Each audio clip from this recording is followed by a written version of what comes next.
just coming around to Aldgate, not Aldrich, and from Aldgate we will be able to pick up. We'll be able to pick up London Bridge, where we're going now, and then from London Bridge, I'll take you guys over to Parliament Square.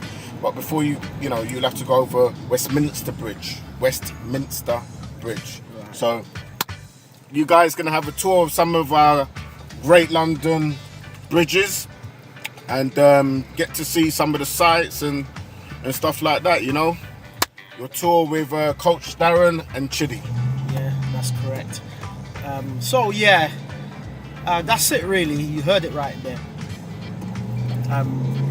I'm just enjoying myself really. I'm just having a good time, a fantastic time. That's Aldgate Station by the right there. It's London Underground. Got a couple of I'm glad you're enjoying yourself. You have a nice piece of art in the middle of the road there. It's actually a police booth, man. I won't call it art. But I suppose art comes in different forms to different people, doesn't it? Right. So we're gonna we're coming up to a place called we're gonna Fenchurch exit Street. Aldgate, and then we'll be entering into the axis leading up to London Bridge. We're actually coming into Fenchurch Street at the moment.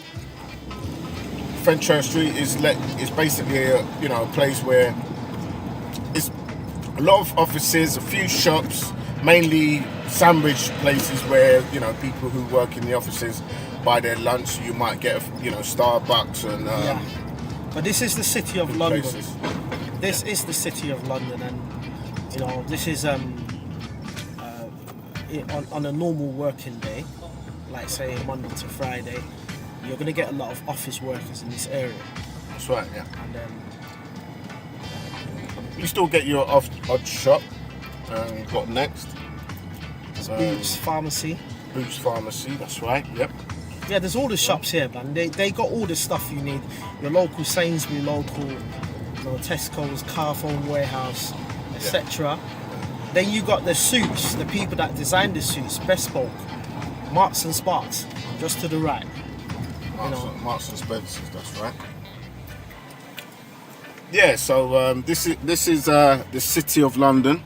As you can see, some of the buildings here. I mean, some of the buildings look as old as they are because some of them were built in 17th, 18th century. Yeah, but these buildings, as much as they look old, they have a lot of history behind them. And to tell you the truth, a lot of these old buildings are probably worth a lot more than the shiny glass houses that you see around in Dubai.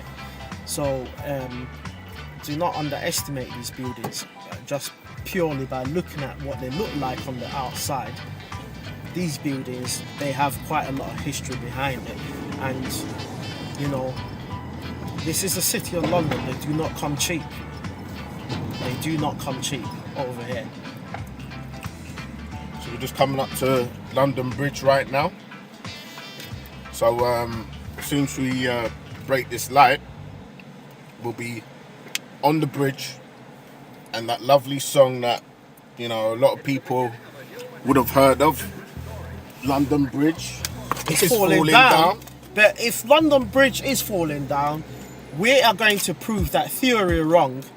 In the next couple of minutes, we will drive over London Bridge to prove to you that London Bridge isn't falling down. That in fact, brother, quick while you're ahead, because that was a song that happened over 150 years ago. But I understand what you mean. I mean, you want to inject some humor in the tour. So let me not cramp your style. Go ahead. basically, we're going to prove to you now that London Bridge isn't falling down as you've been told. We're going to drive on over this fantastic bridge to prove to you that this is one of the most solid, brilliant piece of British engineering. Come on now. And you can see the Shard up there. That is the Shard building. That is the Shard, the tallest building in Europe at the moment. Actually helped do the wiring for the network, the computer network. So this is London Bridge, baby. Come on now. And, We just crossed London Bridge. Yep. And Parliament Square, here we come. You're gonna see Big Ben. I'm sure some of you guys have seen Big Ben before. That, but we're still in the area considered to be London Bridge. You can see there's quite a number of glass houses springing up next to the Shard. You know, because of the aesthetics of the city. Once you build that tall, you have to build others, or else it wouldn't look right. Now that's the Cathedral of Southwark Cathedral, and London Bridge Station, the market in London Bridge. Just right over here is the market. Yeah, that's the market right there. Right. So what do they do in the market then? Well, they sell all kind of food. You know, it's a bit like Spitalfield Market. Look, it says it there, Borough Market.